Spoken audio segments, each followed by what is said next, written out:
Sannavavatu Sannau Bhunaktu Sarviyam Karvavahai Tejasvinavaditamastu ma vidvishavahai. Om Shanti Shanti Shanti. Guru Brahma Guru Vishnu Guru Devo Maheshwara Guru Sakshat Parabrahma Tasmai Shri Gurave Namaha. Samasta Jana Kalyane Niratam Karunamayam Namami Chinmayam Devam Sadgurum Brahma Vidvaram.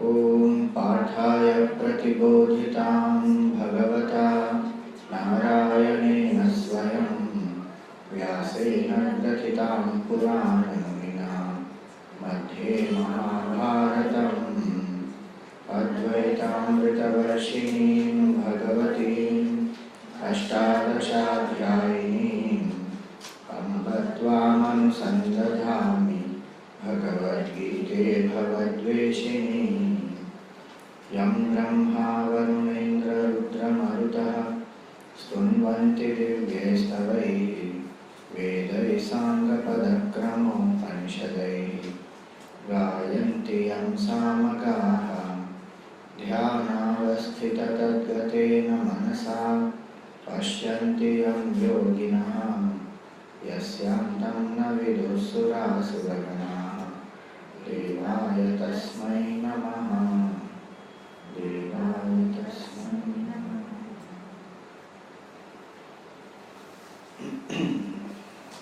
So this Karma Yoga, the last part, is this aspect where what prevents us from living in the spirit of Karma Yoga. How much ever we know, many times we are not able to apply. And what we saw yesterday, different things about the leader and different things about how one should act. What prevents is, one of the main factors is Raga and Dvesha. Raga means a strong like or attachment, and Dvesha means a very strong dislike or an aversion. So these Raga and Dvesha, they disturb the mind. And because of Raga and Dvesha, one cannot remain steadfast in the duties that one has to perform. Not only one is not able to remain steadfast in the duty, but one may even land up doing what is called as paradharma, what is not according to one's temperament. Why do we say that? Because if we see Arjun's case, he had all the skills, he had all the knowledge, he prepared himself, but why was he in that situation? That he did not want to fight the war. Having prepared for it, he was not able to fight the war. He also knows that it is his swadharma, he is a kshatriya, everything he knows. But he was still not able to perform the duty because he had raga towards Bhishma and Drona and dvesha towards the others. So Raga and Dvesha disturb the mind and do not allow the mind to remain steadfast in one's own duty. So though they seem to be natural to human being, but they are one of the causes why human being gets distracted from not only the duty but also from any goal that one wants to aspire for. We get very easily tempted because of Raga and Dvesha. So Shankaracharya ji explains in his commentary that Raga and Dvesha, why should one overcome? One is they make the senses very turbulent. Because whatever I am attached towards, I will run towards that. Forgetting my concept of duty. A student has to study. That is the duty of the student. But when there is a raga towards, let us say, I want to watch movies, I want to hang out with my friends, I want to party, I want to have a good time, Nothing wrong with any of these, but if there is a raga towards that, one will leave aside the study part and indulge in that raga, because they become compulsive. Same way with dvesha also. What I don't like occupies my mind more actually. Whom I don't like, I keep thinking about them. So the senses get turbulent. The mind becomes disturbed. One lands up into paradharma. So in fact the next shloka after this raga and dvesha, the 35th verse is straight about swadharma. So raga and dvesha make a person disturbed at the sense level, make the mind confused, make the person distracted from swadharma and duty, and they completely color the vision to such an extent that towards whom I am attached, I cannot see the limitations of that person or that object. And towards whom I have an aversion, I cannot see the goodness or something which is positive in that person whom I hate. Even if I recognize, I don't want to acknowledge, ego comes in between. So raga and dvesha are actually like the glasses. So once we have them, then everything appears of that color. So the mind gets colored with that raga and dvesha. And it is that which prevents us from living now in the present also. And hence it is that these two, raga and dvesha, are to be neutralized. So today's verse, Bhagavan speaks about that. 34th verse of the 3rd chapter. Indriyasyendriyasyarthe ragadveshau vyavasthitau tayor navasham agachet tau yasya paripanthinau. So Bhagavan says here, Indriyasya, the senses, Indriyasyarthe, in the sense objects, raga dvesha vyavasthita, they have raga and dvesha. Tayor vasham na agachet, don't come under the sway of raga and dvesha.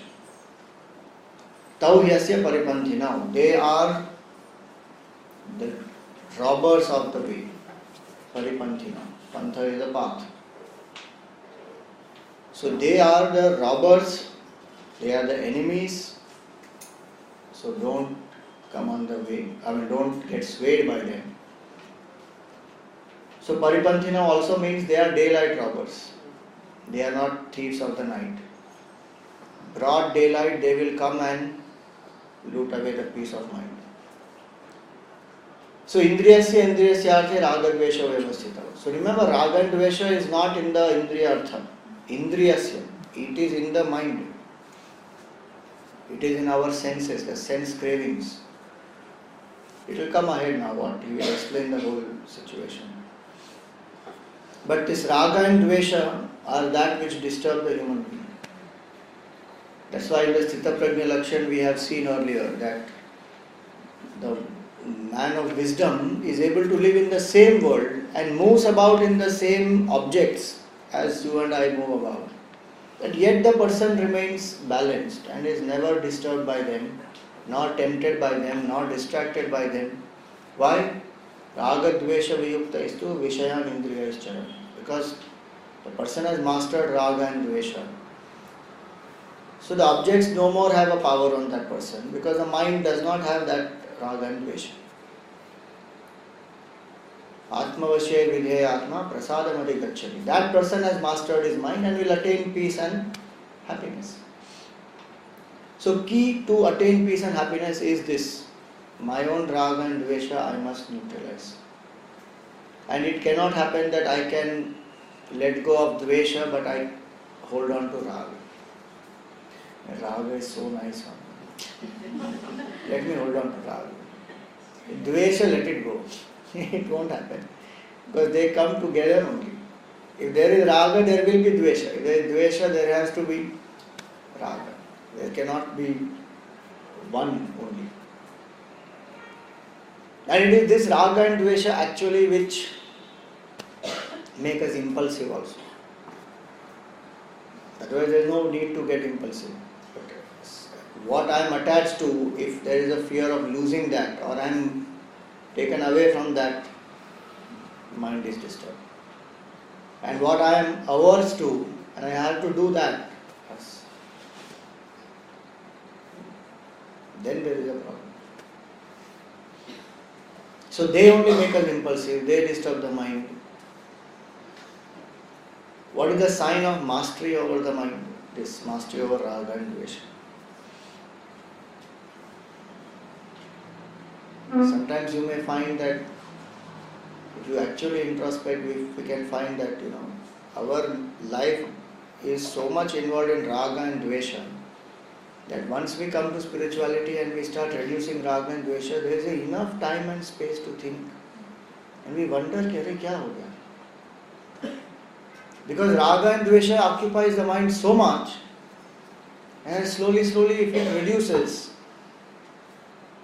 feel more happy, then one wonders, ab main kya sochun? Because one is habituated to raga and dvesha. They are so deeply rooted in the personality. So Gurudev, in fact, one place he used to define what is freedom. So generally people think freedom is whatever I feel like doing, if I do, then that is called freedom. So his definition would be not to do what you feel like doing is freedom. So feel has to be in single quotes. Not to do what you feel like doing, meaning impulsively I like to do something, not to do that based on raga and dvesha, but based on the sense of what is swadharma, what is duty, what is required right now. Objectively one can decide and do. So now how to overcome this raga and dvesha? I am assuming that we want to overcome raga and dvesha. We may be attached to the concept of raga and dvesha that we may not want to let go of raga and dvesha. That's why sometimes people don't come to spirituality. Because one Mahatma said, spirituality and satsang is like going to boxing. In boxing, punch it, you get hit. So he said spirituality and satsang is like going to boxing. You will get hit and one will bleed also. Because the ball comes into my court straight away. That your misery is because of your raga and dvesha. Till now it was very easy. I can blame my mother-in-law, my boss, this government, this planet. Somebody else is the cause of my misery. But you come to spirituality, kya hai? I am only responsible for everything. And I only have to forgive, I have to let go, I have to do this. मुझे ही करना पड़ेगा सब कुछ, दूसरे क्या करेंगे? Vivekananda ji used to say that they alone live who live for others. Rest are more dead than alive. So somebody who wants to just make fun of that statement, he says they alone live who live for others. The rest are more dead than alive. So if I am living for others, what are others living for? So the idea is that it comes back to our code. We have to do that. Our raga and dvesha, the moment we reduce, our mind is at peace. Whether others do or don't do. And the interesting part is when I reduce my raga and dvesha, suddenly I find that really actually problem was with me only. It was not outside. My raga and dvesha made me feel that it is outside, and maybe outside is a little bit, it is not denied, but otherwise. Yudhishthir and Drona, Duryodhan, both of them were given that exercise. Find out the most wicked person and come back. So what did Yudhishthir say? He said, I have searched the whole world but I didn't find one wicked person. There is nobody worse than me. And Duryodhan went around saying, he said, where is there to find? Everybody is wicked only. Why? Because the raga and dvesha is so much. Now just imagine Yudhishthir's character. In Mahabharata, people think he is okay. very idealistic, Yudhishthira. We like Arjun or Karna or Bhim. But the strength of character actually is Yudhishthira. How much of injustice was done to them? But here is a man who remains steadfast in dharma, saying if they are doing that, we don't have to fall to that level at all.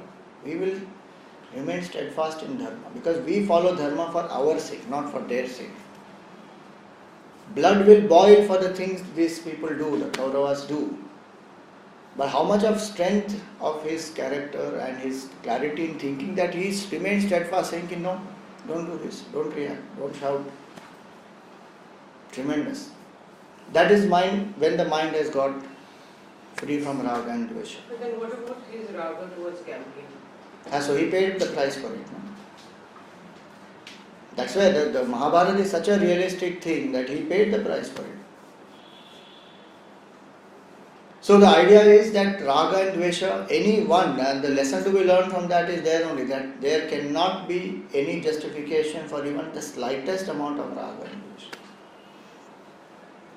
If person like Yudhishthir having raga for one aspect, which is gambling, could fall, you and I can't imagine where our condition is. How many things, how many people we have raga and dvesha towards. It will only disturb the mind. So how to get over raga and dvesha?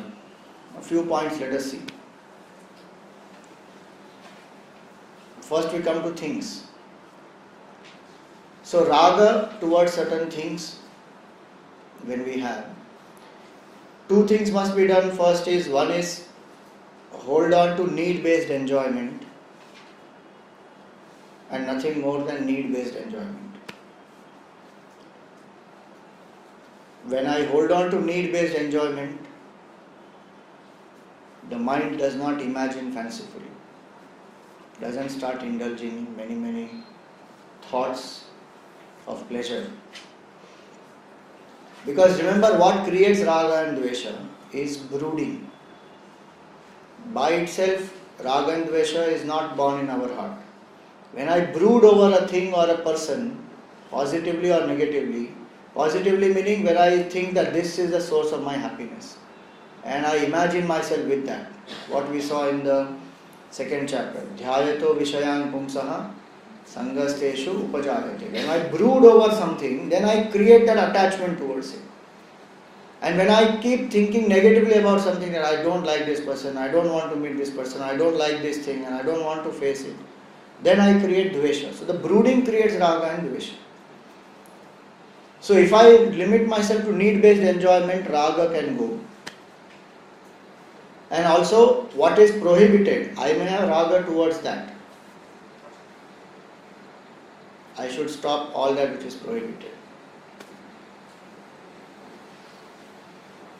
All the good things that I like, you will say, are all prohibited. What is the point of my living then? It is not like that. There are so many things one can enjoy which are good for us also. So what is prohibited, one should drop.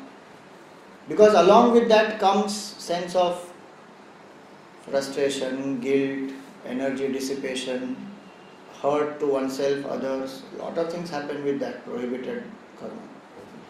So need-based enjoyment, drop all that is nishiddha, prohibited. Third one, whatever I have raga towards, I can employ my senses in devotion to the Lord. For example, if I am attached to some type of food, offer it to Bhagwan and then take it as prasad, rather than indulging in it as sense enjoyment. So the devotion to the Lord will purify the heart. The same action which would have been otherwise done out of raga will be done now out of bhakti, or what we call as anuraga. So instead of raga, substitute that with anuraga. If I like to see something nice, and see the form of the Lord. Imagine the Leelas of the Lord. No, will it not create raga towards the Lord? It will not create. That is called as raga. That is not called as raga because it's not finite. It is infinite. And so that is same thing is called as anuraga, where bhakti will arise. Surrender will happen. In raga, I become a slave. In anuraga, I become free. So cultivate devotion. Basically, the point is let devotion be there in the heart. So puja is a very simple method to neutralize raga and dvesha. We don't realize how much purification happens, chitta shuddhi happens by just a small act of doing a simple puja. How much the senses also get divinized and trained. So third is that. Fourth is do what you dislike. Dvesha. If I have dvesha towards something which is good for me, I must do that. And do it, while doing it, see the benefit that it gives.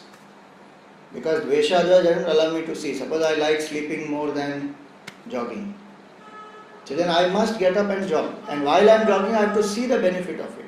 I should start enjoying it slowly. So then dvesha that is there towards it will go away. And raga which is there towards sleep also will go away. So start doing things which are good, which we call as shreyas. So what is shreyas? If I start following that rather than raga and dvesha, then the mind will go disciplined. Because this is thing which is good for me. It doesn't depend on my likes and dislikes. If I have to drink karela ka juice, I should drink. It doesn't matter whether I like it or I don't like it. So if I follow shreyas, what is good, what is beneficial, should be done, whether I like it or I don't like it. That mind gets trained. And it may be natural sometimes, not that everything we will be able to do with the same state of mind. Some things we like, some things we don't like. Natural. But not to get swayed by it. That's what Bhagavan said, Tayor Vasham na agachet. It is not that we will never have any like and dislike. So if somebody brings Rasgulla, okay, I hate Rasgulla. I don't have any likes and dislikes. You give, I eat. Karela, you give, I drink. What is that? I will never show that it is bitter. I will never show that it is so sweet. It is not unnatural behavior. In spite of raga and dvesha, the capacity to stick steadfast to dharma, that will weaken raga and dvesha. And eventually it will go away. Like a small child doesn't like, but the mother will give something that you eat this, you drink this. I don't know what, I don't remember now. I don't know if today also people give, but when we were small children, they used to make some kind of a medicine, and with that that steel container, small thing from the side they put, it is so bitter. I don't know what it used to be also. Something they give to the child. The child doesn't like, but the mother will give, pure is gone. So many things, there is some in the Jain tradition, or maybe other people also have it, but they have this thing called faki, faki. That for the stomach it's a good mixture. So that my grandmother and my mother used to give that. Once in 3 days you have to take this much of powder of that faki. Either you take that and drink water, or they will mix it in water and you have to drink that. It will taste as though you are eating mud. Some weird taste it will have. Whether it is good for the body, you have to take it. You just take. So like that, what is good, if I stick to that shreyas, whether I like it or not, eventually one will rise above it, likes and dislikes, because one will understand this is good. This is about objects. About duty also. Duty is one of the biggest ways and the easiest ways to stick to raga, to stick to swadharma. Whether I like or not, I must do the duty. In fact, Gandhiji said one of the things that duty before pleasure. One of the sins of human being is pleasure before duty. That is raga and dvesha. Duty should come before pleasure. That have I finished all my duties? Then I have all rights to enjoy whatever I want to enjoy. So duty itself will keep us on track. So concept of duty helps us to overcome raga and dvesha. Do some tapas, take some vrata, upvas, maun, so many things which is there in our culture, is to prevent us from building further raga and dvesha. If I have attachment to speaking, I should take up maun vrata. If I have attachment to eating, take up upvas. Same way I am very attached to whiling away the time. Take up some anushthan, that every day this much mala of japa I will do, or this much, like 2 verses of the Geeta I will study. So that is called tapas.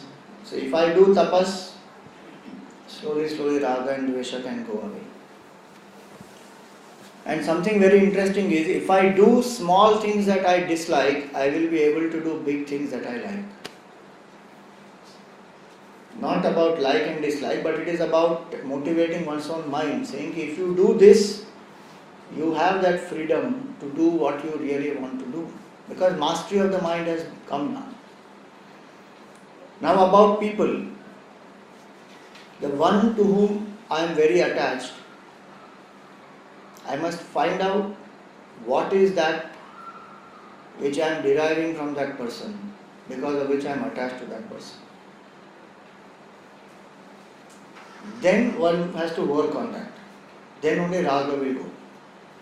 What we try to do is, physically we try to be distant, which is also one way, that out of sight, out of mind.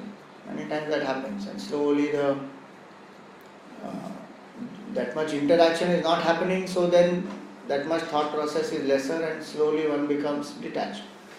So one is the distance part of it, but distance can also do the other, perform the other function, where it can make a person more attached. For 12 years, these Rajkumars, they went away to study in the Gurukul. But Dhritarashtra's attachment did not reduce. He became more attached. My children, 12 years they went away. Why that happened? Because that thought process was behind it was not there. That what is it that I am deriving from this person, because of which I am attached. It may be that the presence of that person makes me feel good. It may be that I am deriving a sense of control over that person. It may be that that person is giving me love. So many things it can be. My self-image. That person keeps praising me, so I keep feeling good. There can be a lot of things. What is it that that person is giving me, because of which I am so attached to that person? I must know that. Which means I am attached to that person for the benefit, not for the genuine love. That is the difference between love and raga and dvesha. Love is genuine and love doesn't want anything back. But raga and dvesha is for a reason and it wants something back. You just think about it. Dhritarashtra actually wanted the emptiness in him to be fulfilled through his son. That he should become the king. He already made him the Yuvraj also. And is it not the greed of that person that Pandavas and Kauravas could have coexisted happily? Because Dhritarashtra did what was not done by any of his ancestors. He divided the kingdom into two. Indraprasth, that is Hastinapur and all that, and Khandavprasth. No, sorry, Indraprasth is the capital of this Khandavprasth. So this Hastinapur and Khandavprasth, he divided two and gave such barren, useless, unproductive land to the Pandavas and kept all the good things with him. And he made his son the Yuvraj also there. And here Yudhishthira is ruling. Now what was more required? He could have just been satisfied with that. Now why that dvesha towards the Pandavas? And what did that dvesha do actually? Destroyed his own son. All because he did not become aware that what he wants out of his son actually is to fulfill that sense of emptiness in his heart. And what justification that, an injustice has been done to me. He was born blind, he was not even supposed to be the king. And the whole situation turned around in such a way that he became the king. His son became the Yuvraj. What they wanted actually happened also. But see how Raga and Dvesha blinds a person, that they could not see that Shakuni is the real reason for the destruction of the Kauravas. Because Shakuni kept instigating, Dhritarashtra also kept instigating Duryodhana also. And they are so attached to Shakuni that they cannot see what Shakuni is actually doing. And Gandhari, who is a sister, very clearly sees that this guy is the cause of my sorrows and trouble. But these two people were not ready to see because that they are blinded by that Dvesha, Raga. So what is it that I want from that person? Because of which I am so attached to that person, I must become very clear and then start working on it. Otherwise, merely keeping distance will not work. In some cases, it will. Second part is, what are the limitations of this person towards whom I am attached?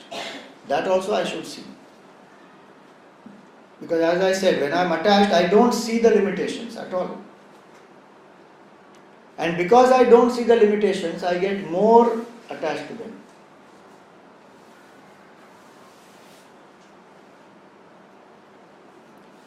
So this is to neutralize raga towards people. How to neutralize dvesha towards people? Whoever I dislike strongly, I should see the good part of them first. Because dvesha is not allowing me to see the goodness. If I start seeing the goodness in them, to that extent dvesha will reduce if I want it to reduce. Otherwise it may be the other way. I may become more jealous. So if I really want to overcome dvesha, then this will help. That see the good part of them. Even if they are hurting, even if they are injuring me, I can limit my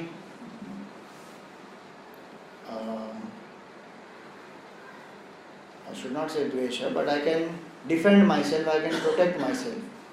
And I can limit my interactions with them if I have to safeguard myself. But let not dvesha build in my mind. Because that is giving them more power than they deserve and they are being successful actually. So what we say, have issue-based differences, not personality-based differences. So when we learn to understand people, why they are doing what they are doing, and on that issue we disagree. We disagree with the way they behave or we disagree with certain stand that they take, fine. But we don't brand that person that person is bad or that person is always doing this to me. That generalization and branding one doesn't do. Human tendency is to generally brand. And because we brand, we don't understand that why they are operating in that way. What is their insecurity? So dvesha goes when I understand I see the good part of them. I try to understand why they are behaving and what is that which is making them insecure. Third, if it is only my mental projection, then I have to work on visualization. It may not be that the person is actually bad and hurting me or harming me or anything. It may be my mental imagination that I don't like this person. Then I have to mentally visualize and invoke more and more love. In visualize what? Visualize relating harmoniously, visualize talking to them pleasantly, visualize normal transactions. Otherwise the mind is always working on dvesha, that I don't like this, it's in a mode of rejection always. So that way raga and dvesha can get neutralized. Then the person would come to a state of freedom, a state of peace, steadfastness in dharma, and that is called as a pure mind. Karma yoga can happen then, when raga and dvesha is overcome. So as we said earlier, raga and dvesha is something which does not allow us to follow our swadharma. So Bhagavan says that in the next shloka, where he says that it is better to follow swadharma which is so-called devoid of merit. Shreyan swadharmo viguna. Here viguna doesn't mean something which is harmful, bad.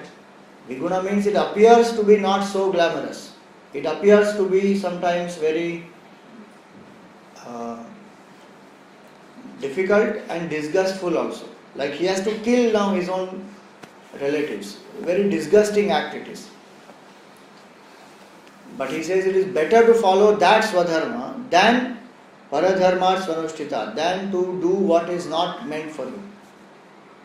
Meaning Arjun wanted to go away into the forest and live as a mendicant. That is not his swadharma. And that appears to be very peaceful, nice, attractive, and this appears to be very disgustful.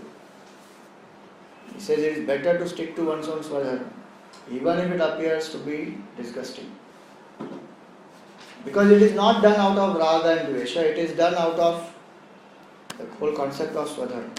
And I am made for this and this is my duty, I must stick to this. Swadharme nidhanam shreyaha. It is better to die in one's own swadharma. Paradharmo bhayavaha. The last line of this shloka is a very nice line. Paradharmo bhayavaha. Going into paradharma will create more fear, more anxiety. So if you have a management seminar on stress management, one of the tips for stress management in the Geeta is this: paradharmo bhayavaha.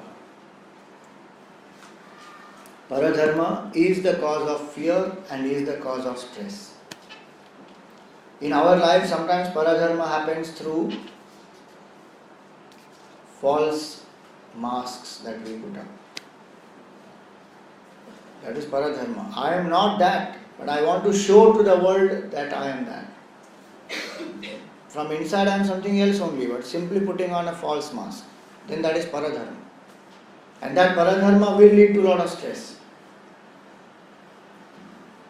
Be yourself is spirituality.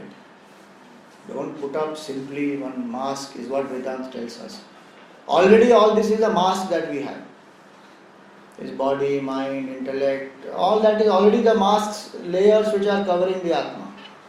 On that further masking. This only attention, identification is not going. In that further masking, and that takes away a person further and further away from the real self. So the stress comes to us because of that. So paradharmo bhayavaha. And what makes us put up this false mask is raga and dvesha. What I am attached to the person whom I am attached to, I don't like to, sometimes show my weakness or who I am. So that fear of losing that person's respect or that person's love or that person's attention or praise makes me put a false mask. One hides. I keep giving examples of Mahabharata because worldly examples you will find in enough places, and a lot of motivational speakers will keep giving you. In Mahabharata you will see that Kunti, because of social pressure, did not own up Karna as her son. But the fact is, he is her son. And how many times opportunities were there for her to own it up, saying, okay, fine, the social pressure will be there will be questions asked, but it will be done with, sorted. And it is not that she could escape that. At the end she went to Karna. And what a pitiable condition there it is. That she goes to Karna to beg for her own children's life. And had hats off to Karna there. Karna also says, because he doesn't compromise from his policy of giving. So he says, okay, I give. And so he gives us the promise that in either case, 5 children of yours will be alive. How much he lived whole life in that feeling of rejection that my own mother rejected me. And how much this Kunti kept on seeing that, and the enmity between Karna and Arjun kept increasing, and her heart is boiling from inside, but outside she has to put a false mask in front of Pandavas also and in front of Karna also, in front of the whole society also. If she had owned it up right in the beginning, it wouldn't have happened. So that way there are many things which are there in our culture, in our life, where the paradharma comes and one goes into the wrong areas, then that creates agitation. So now comes the famous question of Arjun, that what is that prompted by which a man commits sin? 36th verse. Arjuna uvacha atha kena prayuktoyam papam charati purushaha anichannapi varshneya baladiva niyojitaha. So Arjun says, atha kena prayuktoyam, prompted by what? Papam charati purushaha, a person commits sin. Anichannapi varshneya, in spite of not willing, unwillingly one is pushed to do it.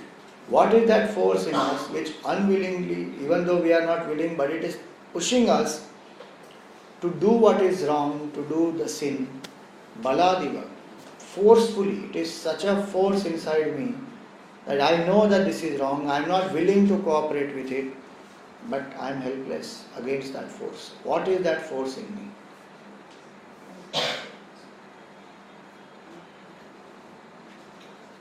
Same question, same aspect Duryodhana also says. Janami dharmam nachame pravritti. That I know what is dharma and I cannot follow. Janami adharmam nachame nivritti. And I know what is adharma, but I cannot be free from it. Kenapi devena hridisthitena. What is that deva? Who is that deva who is inside my heart? Because of which I am forced to do this. So it's interesting. Arjun and Duryodhana, both of them are going through the same conflict. It is the conflict of any human being. That we know what is wrong, but yet why do we do that? What makes us sin? And both of them, he says, both of their question you see the difference in the question. One here he says that there is something in me because of which I am doing wrong. And the other one says that there is some entity in me which is making me do the wrong. What is that entity? I see the difference in both of them, their solutions which they get also. Duryodhana never finds his solution because he is not available. Arjun has surrendered himself to Krishna and made himself available and wants to get out of it, so he finds the solution. Duryodhana never wanted to get out of it. He is just a victim of his own mind filled with raga and dvesha. So the demand, if it is there to get out of that situation, really, and availability is there that I am ready to do what it requires to get out of this contradiction, that unwillingly I am pushed to do something which is wrong, and willingly I avoid what is right. Now look at that. That's the human contradiction. I know that jogging is right, but I will not do it. Willingly I will give in to sleep. And I know that saying lies is bad. Sometimes I do it willingly also. But many times unwillingly also I am pushed. Anger, unwillingly also pushed. So he says now, Bhagavan gives the answer. So if I really want to come out of it and I make myself available, I will find the solution. Then it's up to me how to apply. Shri Bhagavan Vacha Shri Bhagavan Vacha Kama Esha Krodha Esha Kama Esha Krodha Esha Rajo Guna Samudbhavaha Rajo Guna Samudbhava Mahashano Mahapapma Mahashano Mahapatma Vidyena Miha Vairinam. Vidyenam Vairinam. He says Kama Esha Krodha Esha. The factor in us because of which we are pushed to do sin in spite of not wanting to do it is two factors. Kama and Krodha. In fact, in Kama Krodha, this Krodha comes because of Kama only. So there is only one factor, which is Kama, desire. So any desire will make us do the sin. He says no. Rajoguna Samudbhava. That be the desire which is born out of Rajoguna, that will push us to do sin. Rajoguna includes Tamoguna also. Sattva-guna will not make us do the sin because Sattva-guna, the quality is discrimination, balance, peace, harmony. So the desires born out of Rajas and Tamas, and if they are not fulfilled, then Krodha will arise, anger. And in anger we will do whatever we'll end up doing. Even though we know what is right, we still hurt people, insult them, many things can happen. So mainly it is Kama, and that Kama which is born out of Rajoguna. And he says here three aspects of such a Kama. He says Maha Ashanaha, it is that which is all devouring. It devours away all the peace of mind. Mahapapma, it makes us do sins, not ordinary sins. Great sins happen because of this desire. Vidyenam iha vairinam, and know this desire, rajasic desires, to be your enemy.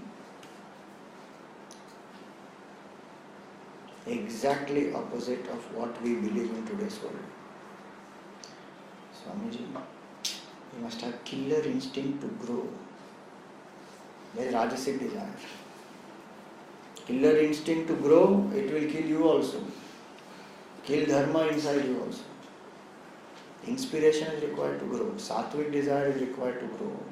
Higher vision is required to grow. Not killer instinct, not greed, not ambition born out of insecurity.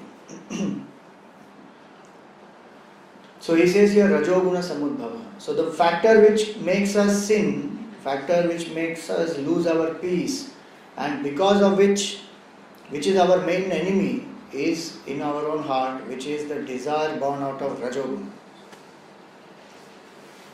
So what is Rajoguna? Rajoguna is dynamism, activity. It is not that which is condemned.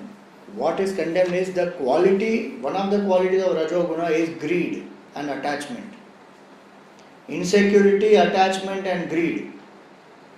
Desire born out of these will push a person against dharma. Don't we see that? That is what is happening. Kaikeyi loved Lord Ram so much. But why did she do what she did? Because the desire born out of insecurity was created in her mind, implanted in her mind by that mantra. Till then it was not there only. And she was so happy that Ram is going to be crowned as the king. There comes that mantra with that insecurity. And says that you are being taken for granted and this is all a scheme against you, and when your son is away, then this is being done. And imagine what will happen to you. You are the third Rani and this Dashrath Maharaj cares more for Kaushalya. That comparison, that is Rajoguna. Comparison, insecurity, greed, attachment, desires born out of these destroy our peace. And they make us do things which are wrong. Kama esha krodha esha rajoguna samudbhava. He further goes on to explain actually this whole aspect, that what is this rajoguna and what is that which and how is that the desire guna or rajoguna covers the knowledge. Rajoguna we saw is attachment, greed, jealousy, comparison, insecurity, all this is rajoguna. And just imagine the force of rajoguna in us can be so much more, because rajoguna is dynamism. But if you remove, if this rajoguna is polluted by all these attachment, anger and jealousy and greed and insecurity, comparison, how much of potential goes for a waste? Duryodhana is more powerful than Bhim. He trained under Balram. Karna is more powerful than Arjun, trained under Parshuram. But both of them, because of the desire born out of Rajas, are not able to manifest their potential. That's what Rajoguna does. Where we try to become Rajasic and try to dominate over somebody and curtail their growth and try to prove a point over them, we forget that in that process we are losing out manifesting our potential. In that cutthroat competition, that is what happens. Instead of trying to cut somebody else's throat and rise above, you keep putting efforts to rise above. More potential will manifest that way rather than pulling that person down. So, Rajoguna Samudbhava, that is what makes us do adharma. Because then one wants shortcut. The temptation to follow a shortcut comes because of Rajoguna. Sattva-guna will not want shortcuts, will follow dharma. And whatever it takes, let it take, doesn't matter. Without compromise, I will do. If I achieve lesser, there is no problem. But I will not compromise with dharma.